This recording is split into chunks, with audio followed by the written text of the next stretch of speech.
It's Gorman in the Morning with Fletcher and Ryder. Now, 92 KQRS. Gorman in the Morning on Minnesota's 92. How about that? Are we alive? You are. Who's hitting buttons around here? Why are those off? Man, Gorman in the Morning. I'm still feeling weird about this. I think it's your headphones, because we got you. Something's going on. I'm a mess. Oh, no. That's what happens when you play Landslide to start a show. You get lulled into a fake sense of calm, or what? I feel like it should be like, and there's Landslide, Fleetwood Mac. Ugh. It's like that now. Yeah. Man, what is happening? I can't hear a damn thing. All right.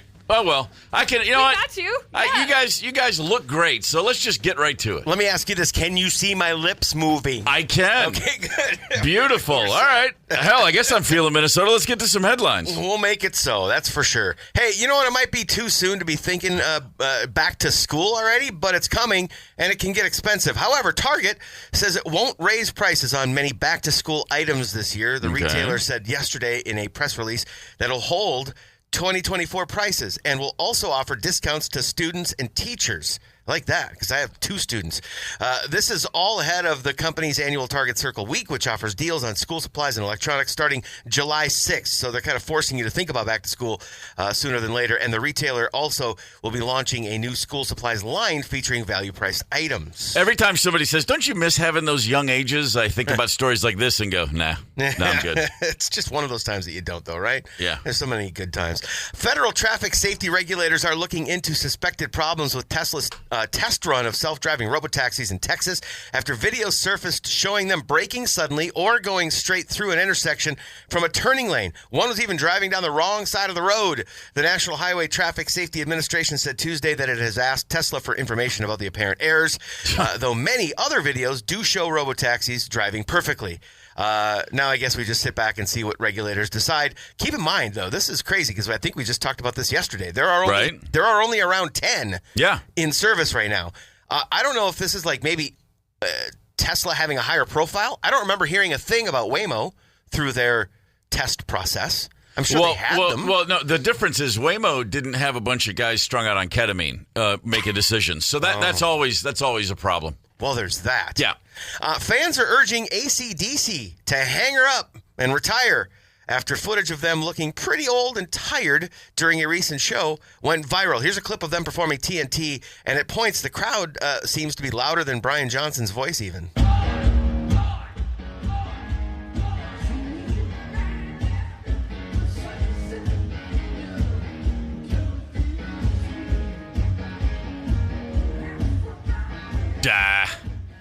Murder your cell phone. Go to a show, enjoy it. If you weren't there, shut up. No one cares. I think this one was from like right by the stage exactly. where the sound is notoriously bad. Yeah. If I ever have a choice, I'm always standing right by the soundboard. That's where the sound is the best. Yeah. So yeah, these fans need to hang it up. Figure out how to go to a show and have fun. They're not AC/DC fans because they're looking at TikTok videos. Yeah, exactly. One fan did say what I thought made some sense. "Quote: Let them do what they want. I'll go watch them and say I've seen them for one final time." I hate to agree with you guys, but I'd like to dissent and argue with you. I'm a big time believer, and if you weren't at the show, no one needs to hear your opinion. If you're in the room, I will listen to your thoughts. Otherwise, because rock and roll music is visceral, it's 360. It's not how it looks and sounds on your iPhone.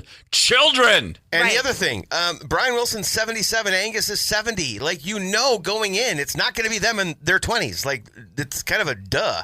It should be an accepted... I was shocked by the energy when I saw AC/DC. Yeah, that's all that matters. And I think this footage is from the the second to the last song after they've been going hard for 90 minutes or longer.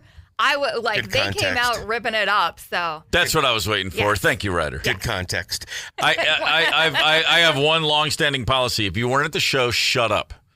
And don't tell me, but I got the board tape. It's still a tape. You are in the room or you're not. You have goosebumps or you don't. You saw it, you smelled it, you heard it, you felt it, or you didn't.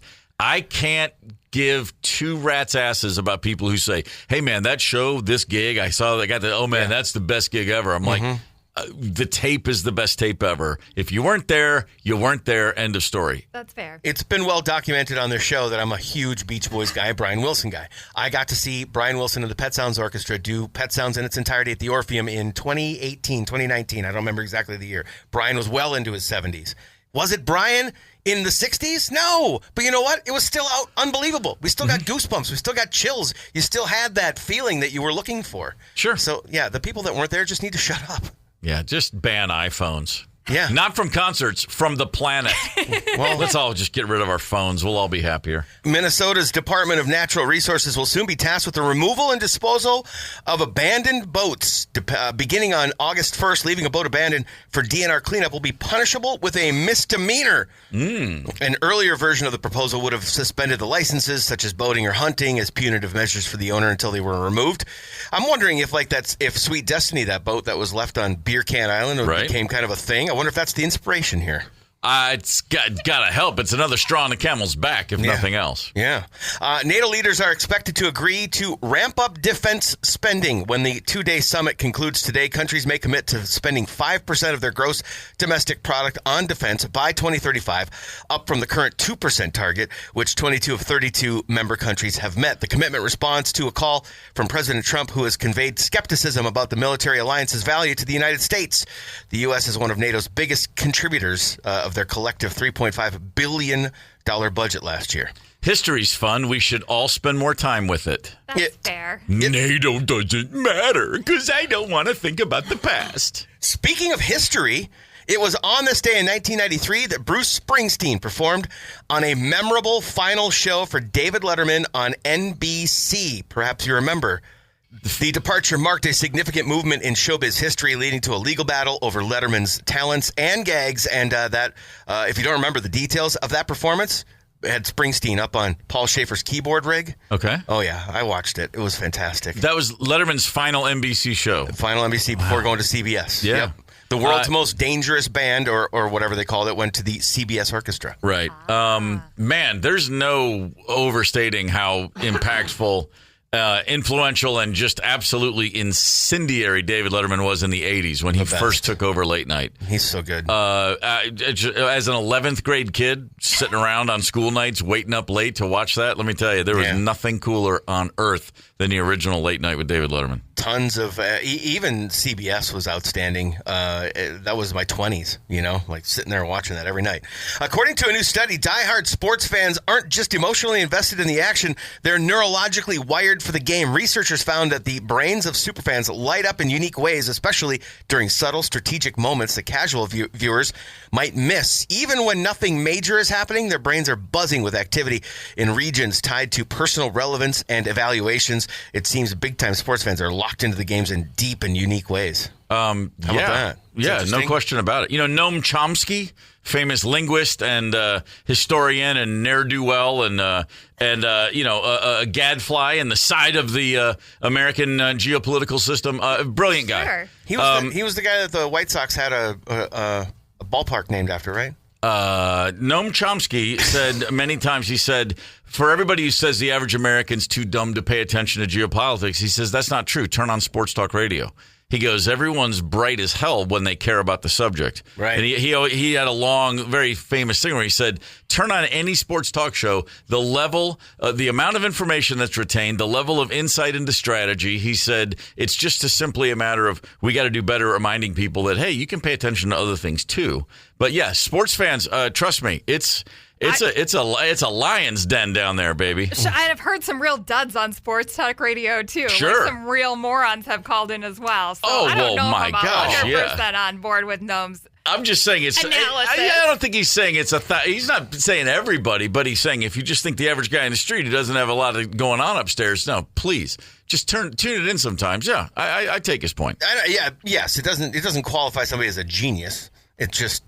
I didn't say that. Listen, I do love watching any game with a diehard fan, and I love going to a concert and seeing the person who I can tell is watching their favorite band. You get a lot more insight into what's going on, even if you don't give a crap about who's playing or who's on stage. Yeah, so, I think sports fans are really smart, especially when they turn their left shoulder to the TV when there's 2 strikes in the count. Absolutely. Like I have many times. Or they turn their hat inside out and wear it like a shark fin on top of their head. Exactly. Absolutely. Yep. Yes. How do you destigmatize herpes and win a prize at the same time? Well, the New Zealand Herpes Foundation made an ad that campaigns for New Zealand to be the, quote, best place to have herpes. Check this out. Once upon a time, the world wanted to be New Zealand. We had the cup, the clean green image, the Earth's sexiest accent. Everyone wanted a slice of our pie. But now look at us. Our sheep-to-human ratio is embarrassingly low. Our national pride is somewhat less than outstanding. We need something new to be proud of, something big and brave to put us back on the map. It's time for New Zealand to become the best place in the world to have herpes. 4 out of 5 Kiwis are counting on us because no other country is strong enough to tackle this issue. With a bit of education, we can beat the stigma. Let's make New Zealand the best place in the world to have herpes. I would have never thought of that. Yeah. I really don't know what they're selling, to be honest, but it did win the top prize at this year's Cannes Lions Awards, which recognizes excellence in the creative industry. And just like herpes, that award lasts forever. Man, I tell you what, I've never had sex in New Zealand, but I've been there, and it feels like you're having sex all the time. You're just in such a good mood.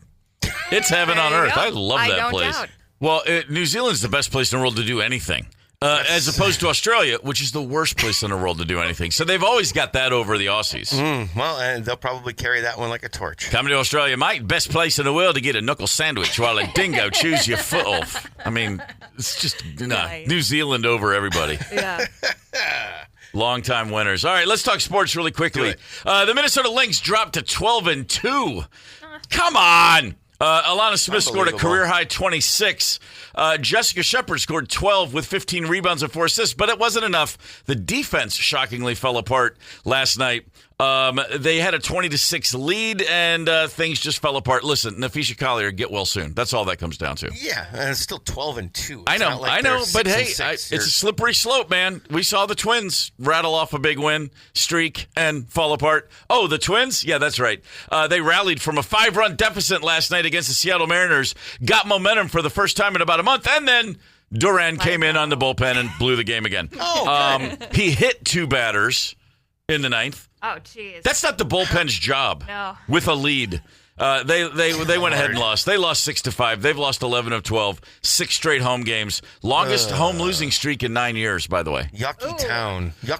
The T-Wolves have the 17th pick in the NBA draft tonight. Okay. And in case you weren't paying much attention to the NBA Finals that just wrapped up, both those teams were loaded with lower first-round, second, and third-round picks.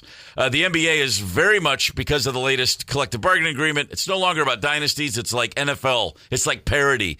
Every team has a fighter's chance, a slugger's chance at worst. So let's go, T-Wolves. Go find that diamond at number 17. And let's get back on the horse. Hugo, Minnesota. What's up, Hugo? Hi. Glad to have you with us. Good morning, Hugo. Good morning, Hugo.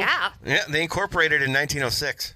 Oh, listen to them. Of course they did. Yeah, they've been around. They know how this rope works. That's almost. They're coming up on their what's 120-year anniversary called? The mini Hana? No, I think they call it 120 years. Sesquicentennial minus 30, something like that. Yep. Hey, if you ever wonder about bands when they go on stage, like what happens? Pearl Jam famously gets in the huddle like a sports team, one for all and all for one, and all that nonsense. Right. Country stars, not so much. They prefer maiming each other. I'll explain after Pearl Jam. Gorman in the morning. Coming right back. 92 KQRS. Streaming from 92KQRS.com. Gorman in the morning is back. 92 KQRS. Gorman in the morning on Minnesota's 92 KQRS alongside Fletcher and Ryder. Cheap Trick right there. Cheap Trick, one of the great American rock and roll bands of all time. Yeah. Still, by the way, go see them if you haven't or if you get another chance. Not dropped a beat, not lost a note, they're phenomenal live. I think, I don't want to get into too much detail, but I'm pretty sure you can see them for free this weekend. Google it. Okay. Yeah. Great. First I've heard of it. Here I am weekend? singing their praises. No, not this weekend. July, early July. I think it's the 5th and 6th. You might want to be in downtown Minneapolis. Yeah, there you go. I'm completely unaware of this. I'm all excited to talk about how great they are. Now I'm going to go see them in a couple weeks. That's great news. Yeah. Yes. Tremendous band. And I do know this. I've spent some time around Cheap Trick before the show. They usually go, "Is it time to play?" Okay, and then they just walk to the stage. They got to haul out that giant guitar with the 18 necks or whatever. There's not a set of rules. There's not a protocol, if you will. There's not a, hey, we're Cheap Trick, so we have to do this every night before the show starts. They give each other a little, let's go. But it's not like, there's no ritual, is my point. It's because being Cheap Trick is exciting enough on its own. Exactly. You're going to say that. Damn straight it is. Mm-hmm. I mean, come on, man. They're like Barry Sanders. They've been there before. They just walk up on stage and be Cheap Trick. Yeah. And by the way, I'm still a card-carrying fan of The Flame. And boy, people hated that when they had that big, someone else wrote it. It's a pop hit. You go sing that damn song. Yeah. Get out of Robin Zander's face. He's amazing. Anyway, they do what they do. But a lot of bands, a lot of artists, they have a big ritual before they go on stage, a protocol, a pre-gig set of, well, we just have a better show if we all X, Y, and Z. And sometimes it's a moment of silence or it's a group prayer. I've read that the Chili Peppers do a, quote, soul circle. Well, okay. Really? Yeah. What do you think happens in the soul circle with Flea? He doesn't really seem like a soul circle person. He seems like a person who needs to pee at Target. It's actually what they do. Nice. It's actually what they do is they're shielding Flea so he can get his sock on without anybody seeing it. I think the soul circle is they all look at each other and go, "Can you believe we're still getting away with this?" Come on, be nice. I love the Chili Peppers. I'm just saying. The first gig I ever played at a place bigger than a closet was opening for them in 1989 at a big theater. Oh, cool. Oh, yeah. It was like a total spur of the moment. That's cool. Their opening band at the Fox Theater in Atlanta, Georgia canceled. Okay. And the promoter called me at the record store and was like, "Hey, you're in that band, right?" Like he was just desperate. He goes, "Hey, can you guys come open for the Chili Peppers tonight?" And I mean, it was like saying, "Do you want to go play the Roman Coliseum?" I was like, "Yeah." And we went and did it, and we were way out over our skis. Like I'd never played a gig where there was bounce back from sound. It was just like hit the kick drum at sound check, and it was like, like, whoa. But the point is, they were amazingly cool to us. They were so awesome. Were they wearing socks? Was it the sock phase? There was not a sock thing that we saw that night. Okay. They couldn't have been nicer guys. But I'm saying, my point is this. Those four guys in 1989, if you'd said, "Oh, by the way, in 2025, you'll be and will have been for a long time a stadium band," they would have said, "What are you smoking?" That's all I was getting at. Yeah. Fair enough. But so the Soul Circle clearly works. So good on them. Okay. There's a country artist who's on his way up the ladder named Corey Kent. I've never heard of this kid until this story. Corey Kent is out on a tour right now opening for John Party. John Party's a big country star. Right. Corey Kent, as every big country tour is, there's 2 or 3 or 4 opening acts, and they're new into the circuit. And, the country world is a hamster wheel. It's not like I do it my own way. It's like, no, dude, there's a system here. We're going to build you up the way everybody else builds their careers. Yep. It's a very common thing. Everybody goes through the same grinder. It's a boot camp. So Corey Kent is in his first or second round in boot camp opening for John Party. And he was talking about what he and his band do to get ready to get on stage every night, because they have to go out in front of tens of thousands of people that have never heard of him and get their attention. And, you got to stay focused. You got to put on a show. And so they don't do a shot of Jack Daniels. They don't all give each other, noogies on their heads. They don't all do high fives. No, this is what they do. They play a quick game of spin the bottle. They stand in a circle. They spin a bottle. And then they're going to smooch each other? Hold on. Okay. The bottle lands pointing at someone's direction in the band, and then someone else picks up a taser and tases that person. Yes. And then they walk right on stage. Someone in the band is freshly tased as they enter the stage every night. And Corey, the singer, have a dolly to roll that person out because their muscles are frozen? No, man. You gotta shake off that tase and go. And Corey Kent, again, the singer, the star he's the artist. He says he's been tased at least 6 times on this tour and got absolutely crazy and Tina turned. That's what happens. Man, I wonder how his vocal sounds after being tased.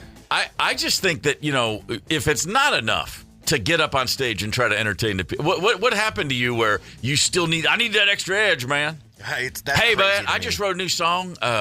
It's about my pickup truck, and I can't find the edge, man. Whip me with that rubber hose, would you? Yeah, maybe. I'm envisioning Steve Carell in 40-Year-Old Virgin. Maybe they just wax his chest before he goes out on stage. Hey, man, I just heard a song about my high school girlfriend. She used to wear them Daisy Dukes. Hey, man, stuff that gas-soaked rag down my throat, would you? What is happening? What? Dude, play a gig. Hey, man, I just wrote a song about small-town living. Drop that bowling ball on my foot, would you? Let's go rock. Would you get tased for any reason? What would it take for you to be tased? Money. Before to the job, like at 5:59 a.m., you're about to go on. We're turning the mics on. Would you take a tase? Money. What would it take? Money. How much money? You're getting paid to be here, so there is money on the line. I mean, there needs to be a bonus. I'm not just getting. I'm already getting paid to be here and do what I do. If I'm going to get tased before, then I want a bonus. Anybody got a pre-work ritual? 651-989-ROCK. This kid, Corey Kent, country singer. The pre-show ritual we're discussing, the protocol, he and his band, someone in the band every night before the show, as they're walking to the stage, gets tased. That's just a little something to keep you on your toes. I mean, I guess we're talking about him, right? So, I'm sure that's got to be some part of the angle. I don't know if they think about, like, are we going to get PR if we do this? But they probably did think about it. Hey, man, I wrote this song about how the government took my daddy's farm, but he still kept his solid work ethic. Put that phone book up against my head and hit it with a baseball bat, would you? I mean, seriously, the things that I have to do to get myself ready to play a show, I guess it's just not as much as it used to be. 651-989-ROCK. You know what? A hockey buddy of mine that listens every morning, Cody, texted in. He said, before every job, quote, hockey game, I play soccer for 30 minutes, sewer ball, I guess is what they call it, then slam a Red Bull and have a teammate slap my back 5 times before I go on the ice. All right, now that's appropriate. Is that real? That's appropriate. That's awesome. That is real. Corbs doesn't lie. Yeah, he's the best, man. By the way, can I just go ahead and say this? His full Cody Corbett. If that's not a country star's name in waiting. Yeah. Oh yeah. Hey man, did you hear that new Cody Corbett song? It's about his girlfriend worked at the Tasty Freeze, and she used to tie him up with a belt and choke him till he passed out.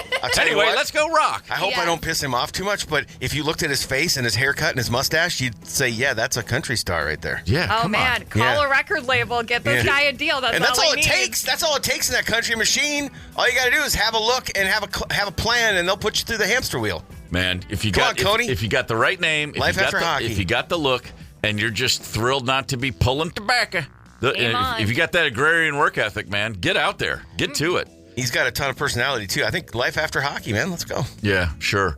I used to. I'm trying to think if I've ever had anything because playing gigs myself. I have my normal things I would do, but it's not like I have a list. A warm up, right? It's just there's a little bit of a warm up, but really it's just a lot of pacing. I couldn't stay in a room. I couldn't have an actual conversation. I still don't. Like the last 10 minutes for a gig, I want to chat with a whole bunch of people.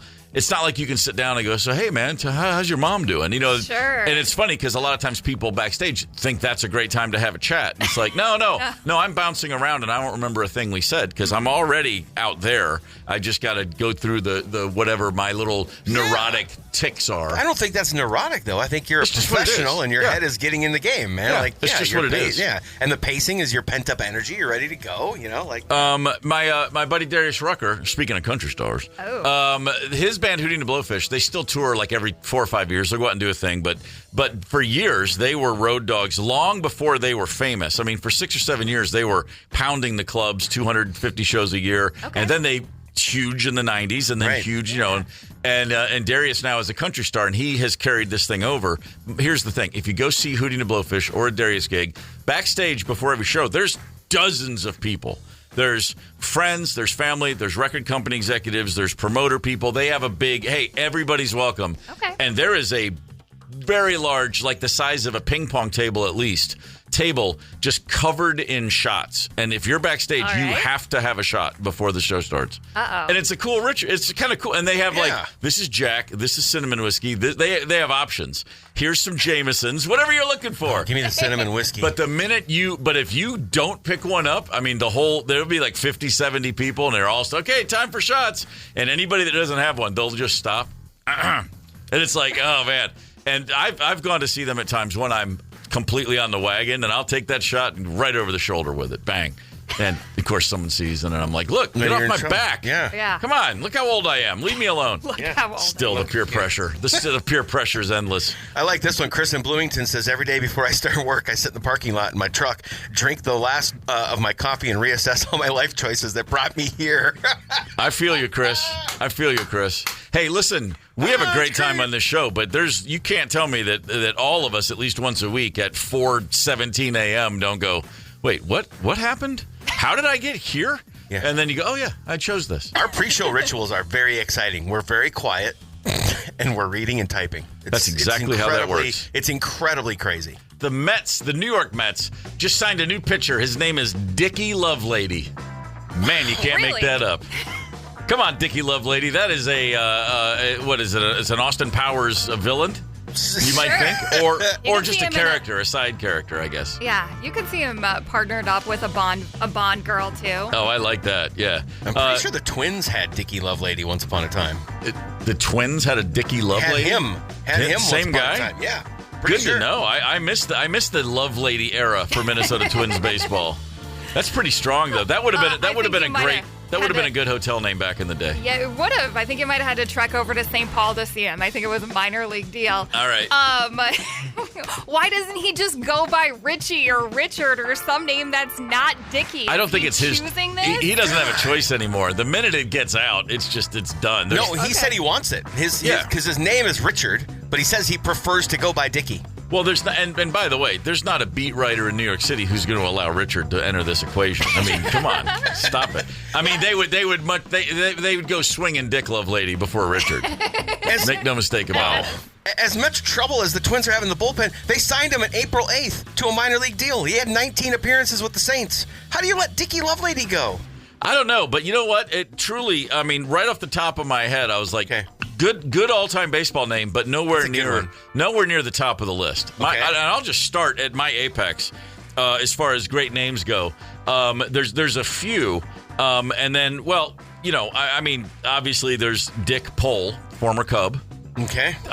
Seriously, like Dick Pole, come on. When was Dick Pole active? Oh, that's been a while. Well, I mean, when was he active? Yeah. Oh, you mean as a baseball player? Yes. It's been a hot minute. That's like going back to the 70s. Okay. But Coco Crisp, there's a good, fun, innocent one. Coco Crisp, the Athletics for many years. Delicious cereal. Great head of hair. Okay. True or false? Real name or not? I'll just throw a few more at you. Okay. John Glasscock.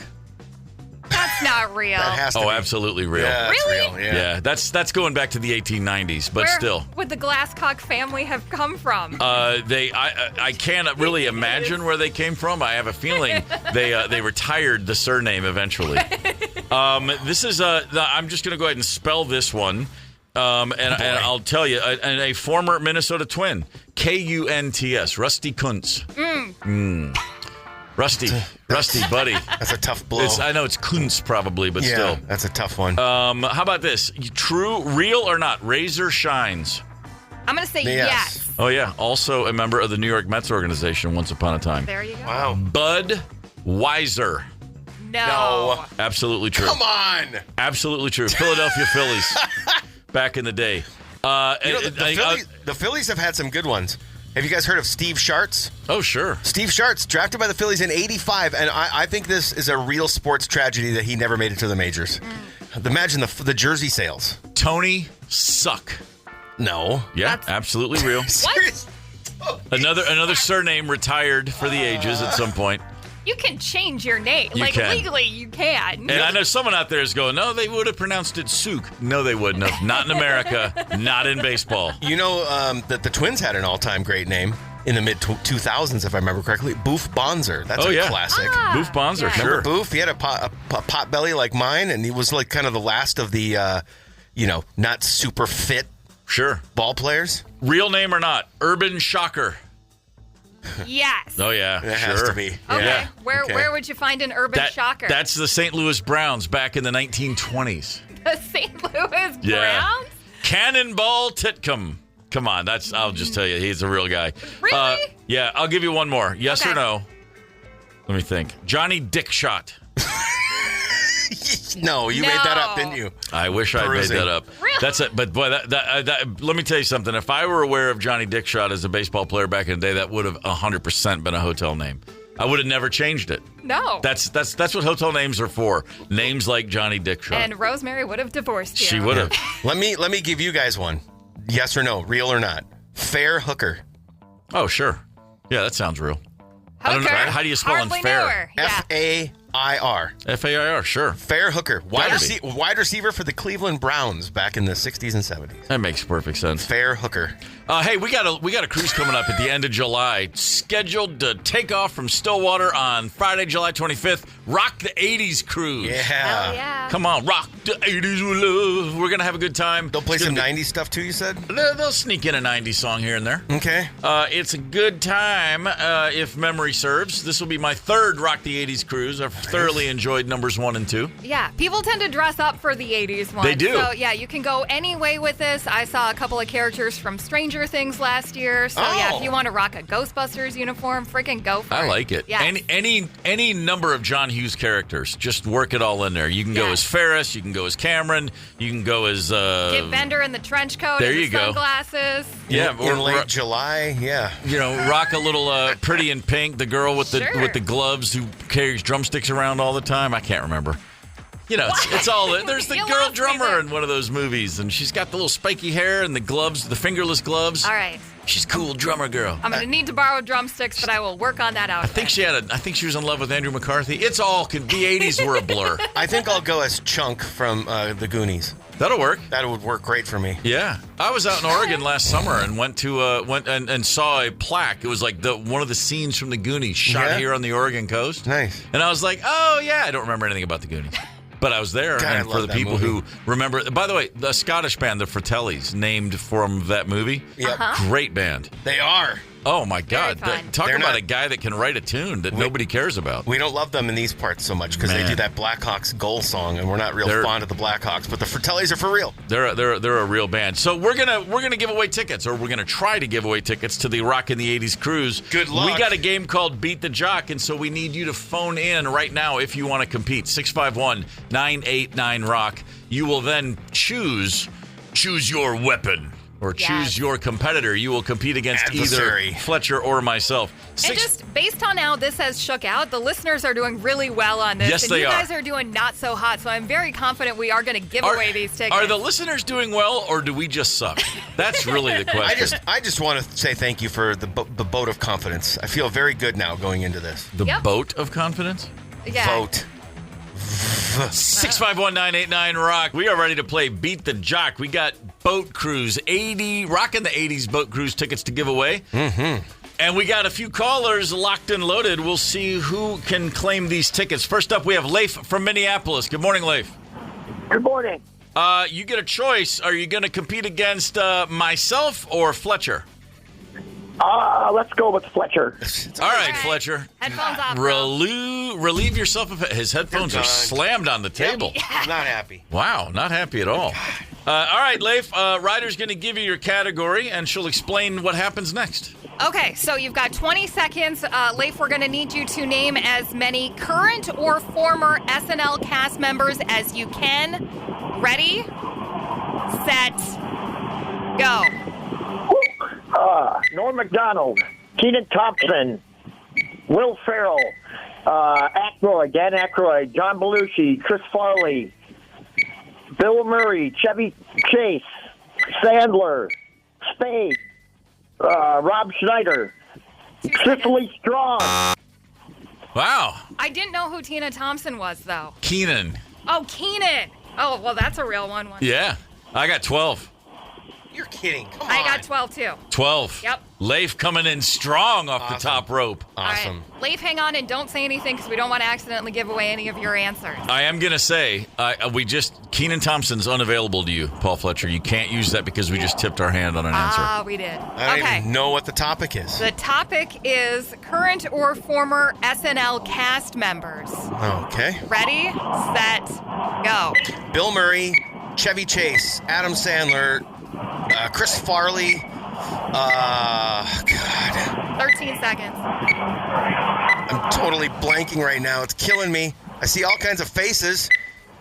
Dude. That's my it? God. Come on. 3 seconds. Well, now, now you're in my 4? head, too. Yeah. I had 5, didn't Oh, man. Was it Tina 5? Fey, Kate McKinnon. Man. Yeah. Jeez. Just was I got like I 4. had all these faces. Jan Hooks? Come on. Gilda Radner? Come on. I had so many faces in my head and could not pull their names. Leif, my man, with a strong 12.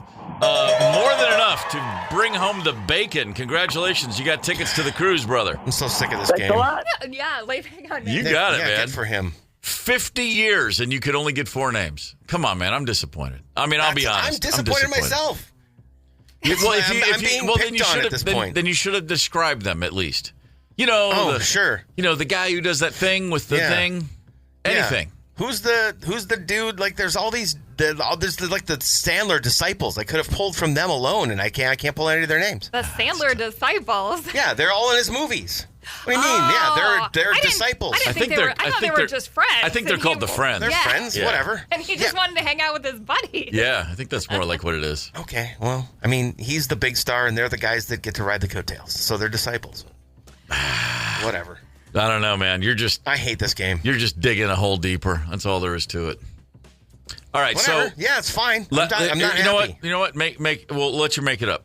Greatest musical performance in the history of SNL, in your opinion, your favorite ever. You turn it in like, oh my god, I can't wait to see this. I mean, it would be Pearl Jam, of course. Okay. Beastie Boys was pretty great. No, which Sabotage Pearl was Jam? awesome. I assume they've been on more than once. Yeah, Rearview Mirror. Okay. Because it was a little, back then you didn't want the big hit when you're the diehard fan. You wanted to play something a little, and so the second song they played was Rearview Mirror. What if they played a song that had never even been released yet? They'd just written it. Well, yeah. How cool would that be? Yeah, I mean, Because I know a band that did that. But they're not as cool as Pearl Jam. Gorman in the morning. Coming right back. 92 KQRS. Streaming from 92KQRS.com. Gorman in the morning is back. 92 KQRS. Let's talk brand loyalty. I'm going to say my favorite product placement in a song is when Beck screams out, "Getting crazy with the Cheese Whiz." Is that's it? That's the one? Yes. Good call, Aguado. Yes. Yeah, you're a good call. That just reminded me, Wayne's World. Do you remember watching Wayne's World for the first time? Like, up when it first hit, what was it, 91, 92, 93, whenever it came out? And there's that moment where they do the little yellow different Nuprin, like that little ad right to the camera. The fake product placement. That was like the whole theater just shook from astonishment and laughter. Like of all the things in that movie, that was like, oh my God, it's like meta. It's like a whole nother level of and now, product placement was still such a thing. Yeah. It just reminds me of the height of the 90s of that's a sellout, man. You're a commercial sellout. And now it's like, yeah, please. It's like it's constant. You write songs now just thinking quite sincerely. Where can I put them? Yeah. Should we say Coca-Cola or should we say, it's just whatever it takes? All I wanted was a Pepsi. That was it. Think of how far you'd have to go these days to be called a sellout. I do not believe there's such a thing. Non-existent? Let's talk about trusted brands, though. What are the brands you trust no matter what? Like you grew up with them or you have a personal experience with them that says, no, this is it. And I'm going to leave you with one thought before the break. Gen Z. In polls, the most trusted brand for Gen Z. It's not something you have on your shelf at home. It's not something in your pantry. It's YouTube. What? That is a sign of the pending apocalypse, Holy if nothing smokes. else is. But we're reading about brand loyalty, brand value, trusted brands. That's the thing. Who are the most trusted brands for Americans? I already mentioned Gen Z. Their most trusted brand, according to this poll, YouTube. I guess by which I mean it's always there. You can't trust the content on YouTube, but YouTube has something that delivers what you expect. But I get it. The content isn't coming from YouTube. It's coming from random people, and it's kind of all access. YouTube doesn't really seem to, and somebody will tell me I'm wrong, doesn't really seem to have an agenda. They kind of just let everybody post everything. Certainly do. I know there are some standards, and crap will get pulled down if it violates whatever standards, but it just seems like an open open forum. Yeah, that's very true. And maybe that's what trying to get in the heads of Gen Z. Maybe that's what it is that they can always count on them for credibility. And I'm going to look whatever I'm looking for, whether it's a movie trailer or a short or a makeup tip or whatever, I'm going to find it at YouTube. Like maybe that's where it comes from. Okay, I get it. I'm seeing that. That makes perfect to rationalize sense. it. It's crazy to me. No, it is. It's an interesting thing, like that you would even think of that as a brand. I just because when you say, "Hey, what's a trusted brand?" I immediately think, "Well, what's in my house that I can pick up and hold?" Yeah. Like that's what I think. Okay. Same. Because I'm old, apparently. Yeah.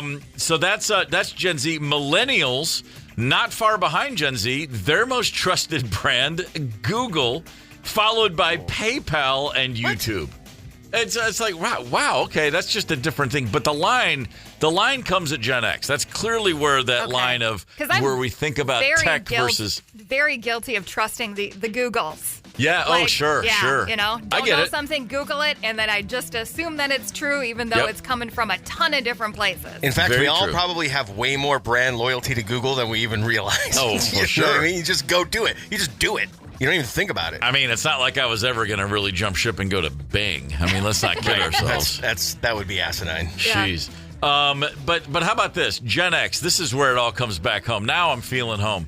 The most trusted brand, okay, again, from YouTube to Google to Gen X, Dawn dish soap. Yes! What? Yeah, man. That's some good old-fashioned latchkey kid action right there. It very much is. It's going to cut right through the grease. I'm Gen X. For me, it's probably Heinz 57 and Okay. Plochmans. How do you say the mustard? Plochmans. If we don't have those two in the house, I start to come unraveled. You don't even know how to pronounce the second one. It doesn't matter. And I I've know that the never heard bottle's of it. round and it's Okay. got this little screw top that I use. Yeah. Is that just a normal yellow, or is it a brown, or is it like a just hot? regular okay. yellow mustard? Okay. But it's I've what seen we the brand. always had. Yeah. Yeah. I can't do French's. I can't do Heinz has gotten into the mustard world. We can't do generic. It's got to be whatever the P word is. There's 4 mustards in my house almost at all times. Yes. You got your yellow, your standard yellow, and I don't care who makes it. It all tastes the same. Then No, you got it doesn't. Then you got your Gildan's brown. Okay. Then you got your Grey Poupon. Oh, Then you got your Coleman's Hot English. Grey Poupon. Yeah. Oh, absolutely. It's all there. Remember I'm those only ads? at 3. I need to level up my game. Get the Coleman's if you don't have it. I trust definitely an old Dutch potato chip. Okay. No ifs, ands, or buts. Yeah. Nice. Hams, the beer, refreshing. Yeah, sure. The born in the land of sky blue waters, or That's bred in us. something. Yeah, Yes. damn straight. Of Yeah. the land of sky blue waters. Hams was my first. That's my first rock and roll beer. When I moved to Atlanta, Georgia, of all places, to start a band in 1987, the little market on the corner had 6 packs of Hams for like 3 did? cents. I'd never heard of it before, and Damn. for some reason, this one little market. Our little corner, the Candler Park Market, had Hams beer, and it was the cheapest beer they had, and we drank it like it was water. My first was Old Milwaukee, and I was 3 years old. Oh, really? Yeah. Well, I mean, I'd had beer before. I'm saying it's my first rock and roll beer. I understand. I was just saying that was Who handed you a beer at 3? Dad, after we mowed the lawn together. Wow. Come on. I'm on the low bar. Dad's on the high bar. We're mowing the lawn together. I get a sip of beer after we're done. All right, so Ryder, what are you? You're not Gen X.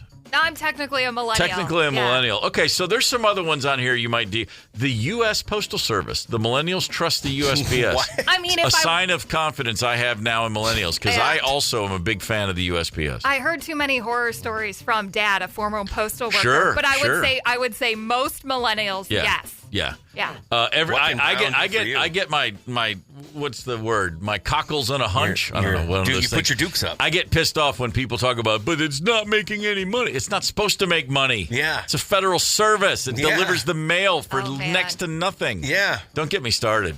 Big fan of the post office. Yeah.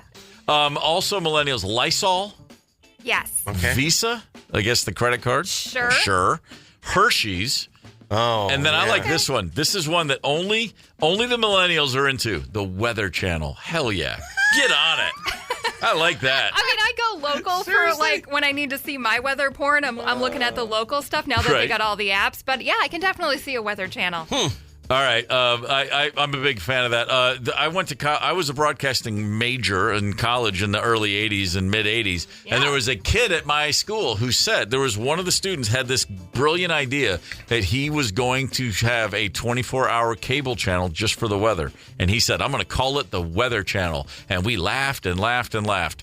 It's not the guy that invented it, but he had the same idea. Oh, no. And when the Weather Channel hit, I was like, oh, my God, it's that guy. And it turned out not to be that guy. But I think he loose lips sink ships, or they give away your idea and someone else takes it and runs with it. So something like that. 651-989-ROCK. What are your most trusted brands?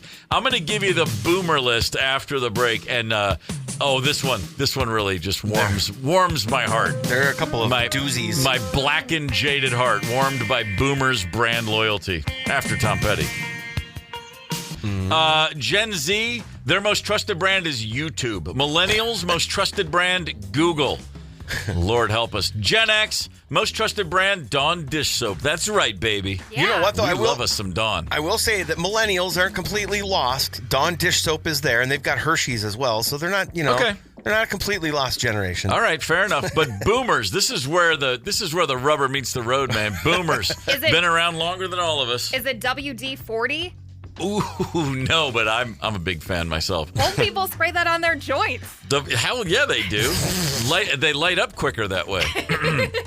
The most trusted brand for boomers, Kleenex. Hell yeah. Huh. Come on, man. It's tissue. Don't offer me a Posh Puff. Give me a Kleenex, Jack. Oh, man. Come on. It's not even it's a brand name. But do you ever say, hand me that tissue? Or do you say, you got a Kleenex? Hand me that Kleenex. Come on. It just cornered the market. Doesn't matter what brand it is. Posh Puffs used to be their big, these are better than Kleenex. And I'd always be like, yeah, but it's not a Kleenex. Oh, I grew up in a Puffs household. But we called them Kleenex. See, exactly. That's exactly right. Yeah. Of course you did. The boomers also love them. history. They also love them some Dawn, but then Tylenol, Band-Aid, these are all the classics. But the one brand, the most trusted brand name in the Gorman household as a kid, my whole life, beyond any of these, Neosporin. Oh. Okay. My mom, if you had a broken leg, she would just go get extra Neosporin for it. It was like, that was the cure-all. There's nothing you could have happen to you that she would not suggest, let's put some ointment on there, honey. A little Neosporin salve. That's better than having a container full of sand to rub some dirt on it. You know what I mean? Oh, very true. No question. I see that little yellow box, and I'm just comforted. I feel protected. It's like my little cocoon. Yes, that cute girl broke my heart. Put some Neosporin on it. Make no mistake, Melda Gorman would have offered you Neosporin for a broken heart. The one on the boomer list that surprises me, Philadelphia cream cheese. Oh, come on, man. I'm not saying it's not great. It just surprises me. That's all. What other kind of cream cheese is there? Exactly. Very soon, as in July 1st, a new Minnesota law will allow motorcycle lane splitting as well as motorcycle lane filtering. And we want to talk about this. We've had a lot of conversations over the past few years with Donnie Moerhle of the St. Croix Valley Riders, and also State Senator Judy Seeberger has joined us, and they're with us right now to discuss these changes that all of us need to be aware of. First things first, State Senator Judy Seeberger, good morning. Thanks for calling in. Good morning. Thanks for having me today. And Donnie, brother, it's always a pleasure to have you on as well. Hey, good morning, KQ Morning Show. How are you guys? We're great. We're great. So, guys, we had you both on the show last year when these laws were being implemented, or at least voted on, I believe. I'm going to start with you, Judy. Explain to the listeners who may be wondering, as of July 1st, lane splitting, lane filtering are available, are legal, I should say, and we're going to discuss what those both mean. But why was it so important for you to see this passed? Well, first of all, this is about safety, and it wasn't my bill. It was the bill of Senator Julia Coleman. But when she came to me and talked to me about it, because she knew I ride, or I do ride, and first when she brought it up to me, I said, oh, gosh, I don't know if this is a good idea. This doesn't sound safe to me. But we sat down and we talked about it, and it really is about safety. And the more we talked about it, the more we talked about sort of the parameters that would go into it, the more sense that it made, and it did gain my support when it went through the legislature last year. So lane splitting, for everyone listening, if you're in two or more lanes of traffic traveling in the same direction and traffic is moving, it allows a motorcycle to pass another vehicle in the same direction in the same traffic lane, meaning you have a right lane, you have a left lane, and the motorcycle can go next up to the middle. Go right up the middle, basically. Now, no more than 25 miles per hour and no more than 15 miles per hour over the speed of traffic in the relevant traffic lanes. Why is this safer is this safer for the motorcycles or for everybody? Explain that, because there is a lot of blowback. A lot of drivers immediately hear this and think that sounds more dangerous. How does this make it safer for motorcycles? Yeah, and that reaction by drivers is the same reaction that I had when Senator Coleman approached me with this. But what it really means is that it protects motorcycle riders from being rear-ended by cars when they're in slow or stopped traffic. So if you're in stop-and-go traffic, slow traffic, and as a rider, I've been there, and you get a little nervous because you don't know if the guy behind you is going to see a stop. And, even in a car, that happens when you're in stop-and-go traffic. If there's a quick stop ahead of you, you always kind of look in your rearview mirror. You're like, oh, geez, is the guy behind me getting the message, right? Right. So when you're on a motorcycle and you're in those conditions, you can scoot up into the lanes, in the same lane in front of you, and you have that protection of the cars along either side of you. And that's really the intent of it. And we had a constituent come in and testify. They were in a rear-end collision while they were riding their motorcycle, and they had some severe injuries. So it does happen, and it really is about safety. Now, it's not about the knuckleheads that you see out there that are going freeway speeds and weaving in and out of traffic. Right. No. That's not legal at all. So we're really talking about a safety measure to keep motorcyclists safe in stop-and-go conditions. So these new laws do go into effect as of July 1st, and you guys are doing an awful lot of work to make sure that the word gets out and that drivers are aware that not only is this legal, but, probably you'll see more of it than ever, because hopefully everybody does get the message and drivers will be a little more welcoming of this. Not so, I don't know that people go out of their way to inhibit motorcycles, but at least you'll understand this is legal and it is for safety. Lane filtering, the other part of this is something that happens when traffic is not moving. And similarly, you are allowing a motorcycle to move through traffic that is stopped, but again, only at a certain rate of speed, 15 miles per hour over the speed of traffic in the relevant traffic lanes. Now, if somebody says, but if nobody's driving, if nobody's moving, why do they get to do this? What's the answer there? How does this help motorcycles as well? Again, it's the same concept.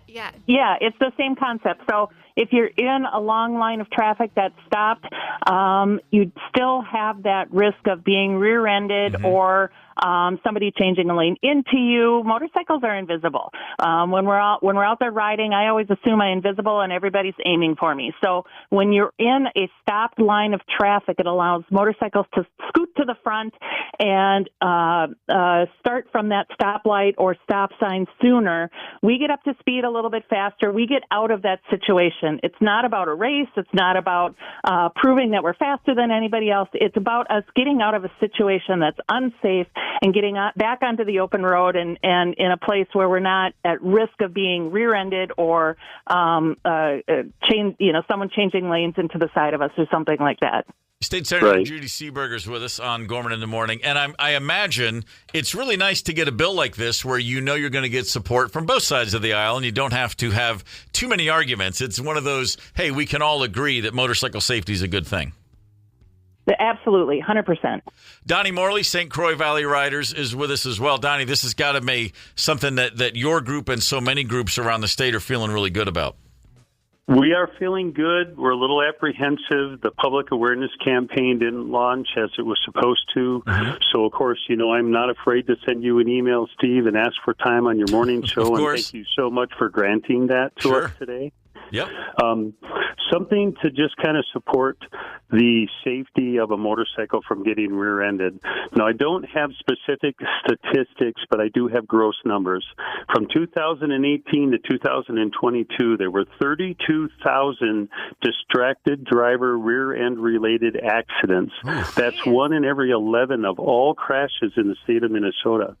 Now, if you get rear-ended in your car or your pickup, yeah, it's going to hurt. It's going to bend up the back of the car or the truck a little bit. But if you're rear-ended on a motorcycle, it's very, very, very unlikely that that motorcyclist walks away.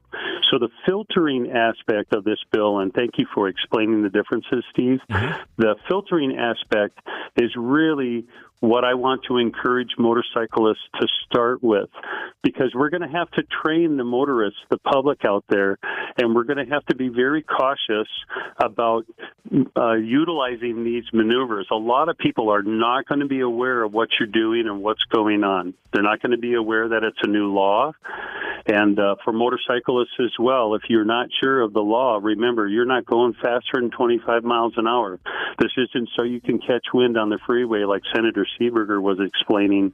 This is something in slow-moving traffic where a lot of distracted rear-end accidents happen, and it's designed to allow the motorcyclists to get between the cars, not outside the lanes. We can't go on shoulders. This is between two lanes, and it's designed to try to help save lives and save some serious injury. Donnie Moerhle, St. Croix Valley Riders, and State Senator Judy Seeberger with us on Gorman in the Morning. I would imagine in other states where these laws have already been in place, they've seen better numbers in terms of the numbers of crashes that they've been able to prevent. There's got to be anecdotal evidence to support this, yeah? Absolutely. Go ahead, Judy. No, I was going to say it absolutely does save lives. And when we do pass laws like this at the legislature, we have the advantage of looking at other states that have done it before. And we we look for what works, what doesn't work, who's tried it, what are the results, and we have some data to analyze. And it absolutely does save lives. And that's why we constructed it with the parameters that we did. That sounds great. We got a lot of people who ride and who listen to this station, and we're happy to be a part of getting the message out that this is now legal as of July 1st. StCroixValleyRiders.org is where you can go to get more information on the great work Donnie and that group do. State Senator Judy Seeberger and Donnie, thanks so much for calling in. You guys, thanks for having us. We really do appreciate it. And please continue to spread the word as often as possible between now and the 1st, and especially after the 1st. Right on. Thanks, guys. We appreciate it. Thank you. You got it. Hey, drivers, heads up. You're going to see lane splitting and lane filtering as of July 1st, and it's legal, and it's for their own safety. So be cool, would you? They're not butting in line. Yeah, I think I can see a total knucklehead motorist just be like, of course. It also might alleviate some traffic too, because instead of having a pile up behind you, they're going to get off quicker, like Senator Seeberger mentioned, because they're a little faster than cars are. So don't be a knucklehead. Very happy to help get that word out. Absolutely. All right, we're going to get back into some brand loyalty. Man, we've got a lot of text messages. 651-989-ROCK. A lot of people want to tell you the brands they feel best about. Give us about 5 minutes and a couple of songs. Gorman in the Morning. Coming right back. 92 KQRS. Streaming from 92KQRS.com. Gorman in the Morning is back. 92 KQRS. Gorman in the Morning with Fletcher and Ryder on Minnesota's 92 KQRS. Earlier in the show, we were discussing America's most trusted brands. And there's a breakdown by generation. Gen Z, it's YouTube. Boomers, it's Kleenex. That's how far we've come from your trusted source for what to do with snot to YouTube. I mean, listen, I bought a house. The first thing that my uncle, who is very much a boomer, said to me was, hey, if you need to fix something, search for a video on YouTube. It'll help you out. You'll get it done. Okay, you know what? So there's a very way to good trust point. them. I mentioned the other day, my son, I was like, he needed to replace his key fob battery. Yeah. And I said, get on YouTube, dude. That's a very good point. Yeah. Countless text messages coming in. Ed wrote, Gen X here, Red Wing work boots. Hell yeah. That's a nice one. Yeah, solid, I like that one. Solid bit of footwear right there. And then Amy shared, I believe, a Paul Fletcher thought, which is Vicks. Oh, man. You're a Vapor Rub guy. Vapor Rub on my nose, on my chest, on my feet. Yeah, Mom was a nurse, and she was never far from the Vapor. Feet? Oh, yeah, on the bottom of your feet, for sure. I'm aware of that one. For having a cold or for sinuses, that kind of stuff. Really? A lot of sinus ties to the bottom of your feet. Okay. To the nerves. News to me. So then Mom's a nurse. You'd slob it all over the bottom of your feet, and then would you put on a sock? Put on socks to keep it in there, yeah. Yeah, because then you don't want to also walk across and pick up all the dirt from the floor. I'll tell you what. Ryder was brought up in a good home. Yeah. Because her dad reached out, said Skippy peanut butter. I mean, my mom uses Jif. Nope. She used to be Skippy. Wow. She uses Jif. I give her crap for it all the time.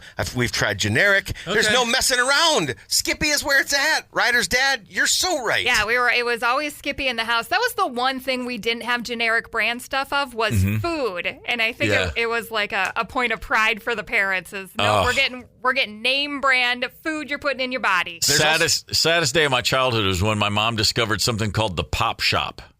What was the Pop Shop? The Pop Shop, and shop was spelled SHOPPE. The Pop Shop, and it was generic soda pops, if you will. And not only that, you'd buy it by the case, and then you'd return the bottles to get a big to get your refund, and then it made it cheaper.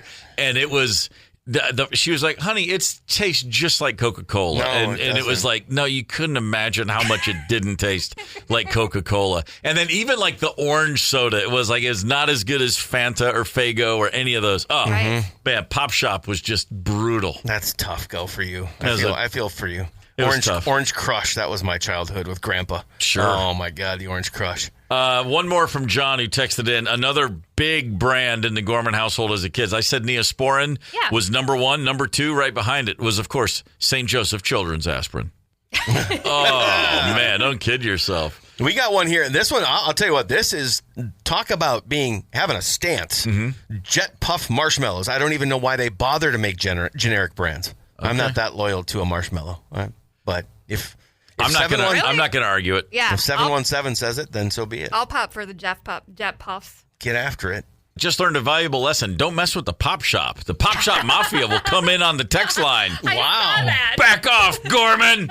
We believe. Hey, I tell you what we believe in. We believe in having a good time and inviting you to join us. How about this? Tomorrow, 5:30 p.m., Thursday, 5:30, Charlie's on Pryor. Yeah, on Pryor. Rain or shine, we're going to be there. We are hoping to get on the patio, but we'll see. Yeah, we're gonna be there, rain or shine, tomorrow, 5:30 p.m. Why don't you join us? We'll just have a hang. Remember, part of the patio's covered, so even if it rains, we'll still get some of the patio experience. We'll be enjoying it. They did win Bestest Patio on KQ's Bestest of 25. Hell yeah. And we're going to go down there and enjoy ourselves, and it'll be more fun if you join us. Tomorrow, 5:30 p.m., Charlie's on Pryor. Hey, here's the last word for the day. It's tempting for all of us to look back and think about the good old days, back when life was simple and we were younger. If you're French and in your 70s, I'll allow it.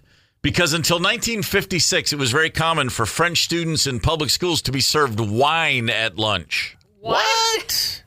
Students were entitled to 4 small glasses a day. In fact, in rural areas where viticulture, cider making were part of daily life, they could bring in as much as a liter of hard cider to accompany their midday lunch meal. Oh, damn. A liter? Cultural norms at the time, wine was a staple, not a vice. It was thought to aid digestion and even promoted health mentally and physically. The shift away from hooching it up in schools began in the mid-20th century as public health awareness grew. In 1956, not until 1956 did the French government ban alcohol for students under 14 in school. What? They were celebrating while we're in the 50s, all like listening to Chuck Berry. French kids are just getting drunk at school.